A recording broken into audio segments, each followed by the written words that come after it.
Fruitful and therapeutics results आएंगे manual therapy के। अगर आप यहाँ पे 60 का एंगल लगा के अप्लाई करेंगे तो रिजल्ट नहीं आएंगे और पेशेंट की प्रॉब्लम बढ़ जाएगी।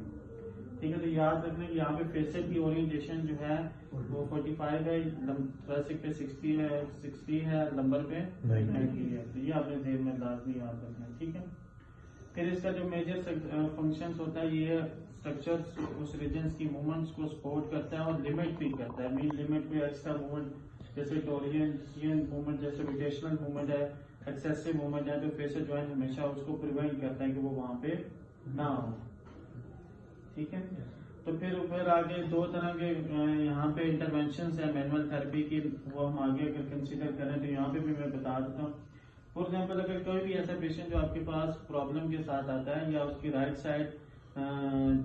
साइड बेंडिंग लिमिटेड है या राइट साइड उसकी रोटेशन लिमिटेड है, तो दो कॉन्सेप्ट हैं कि अगर आपके पास प्राइमरी प्रॉब्लम है राइट साइड के इम्पेयरमेंट्स हैं, तो मैनुअल थेरेपी में कहा जाता है कि आप राइट साइड के ही फेसेट जॉइंट्स जो है उसका आर्टिकुलर पिलर को मोबिलाइज करें सेम साइड पे। ठीक है, अगर इम्प्रूवमेंट आ जाती है जिसका मतलब वो फेसेट जॉइंट हाइपोमोबाइल था उस रीजन का।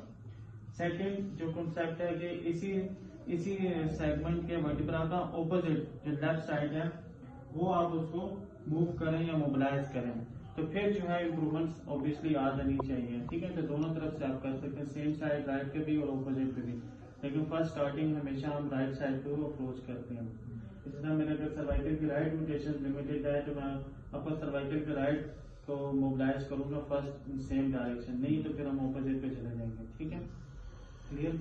तो ये मैनुअल थेरेपी में अप्रोच आपने जब हम मोबिलाइज करेंगे सेगमेंट को थ्रू पेडल मोन्स, मेडलाइंस या मोलिगन्स, तो ये हमें आइडिया होना चाहिए इसके बारे में भी। और इसकी क्लिनिकल इंपॉर्टेंस ये भी है कि with the passage of times they are degrade and degenerated with the passage of times, and we call as OA of the spine, osteoarthritis is called degenerative of spine, like when the space and articular surface and osteophytes and are degenerated and healthy spines are become degenerate with the passage of times। ठीक है, तो ये हो जाता है। फिर second problem जो है इसमें स्टीनोसिस की है कि ये नैरोइंग होना शुरू हो जाती है with the passage of time and they are close in just like in that way, old age में भी हो जाता है। And third problem is most common, that is when they are open and separate and these contents are bulging out from the segments. Okay, clear. And next that is very rare condition, that is inflammatory arthritis like ankylosing spondylitis, in which this whole spine have become like inflamed and bulbous spines and they are like in stuck। उसकी spindle कैसे हो जाती है, जैसे किसी ने रस्सी से बांध दी है, सख्त हो जाती है, उसमें कोई मूवमेंट्स या मोबिलिटी नहीं रहती। ठीक है, और फिर वो मॉर्निंग में जो प्रॉब्लम्स हैं स्टिफनेस के हैं, वो CRP और RA फैक्टर उस पेशेंट में वो ये सारे ज्यादा हो जाएंगे। ठीक है सर, इवन वही प्रोसेस ऑफ स्पाइन है, ट्यूबरकुलोसिस इज इन्फ्लेमेटरी एंटीबायोटिक, वो बैक्टीरिया की वजह से है ना, वो किसी भी जगह पे हो सकती है, थोरेसिक पे भी हो सकती है, लंबर पे भी हो सकती है, सर्वाइकल पे भी हो सकती है। ठीक है, क्लियर। कोई क्वेश्चन किसी का? सर वो बताना दोबारा मुझे आपने बात करके राइट साइड। हाँ, ये जैसे ये इसकी राइट है ना, ये ठीक है, ये देखिए ये मैंने सेम सेगमेंट उठाया है ना। ठीक है, ये इसका राइट साइड और ये इसकी लेफ्ट साइड नजर आ रहा है ना। तो अगर आप प्रॉब्लम आपको पेशेंट कह रहे हैं कि मेरी राइट साइड बेंडिंग है, या आप उसके एग्जामिन करके देखते हैं, पेशेंट नहीं बता रहे कि मेरी राइट साइड, वो कहते हैं कि मुझे इस तरफ नहीं हो जाता लेकिन इस तरफ मैं आसानी से कर सकता हूँ, इसका मतलब राइट साइड बेंडिंग लिमिटेड है।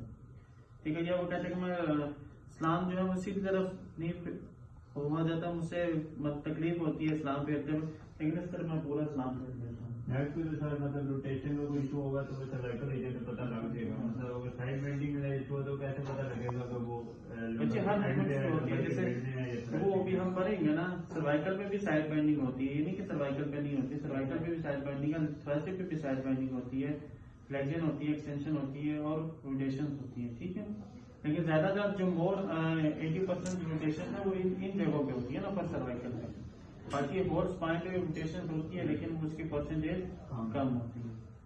ठीक है।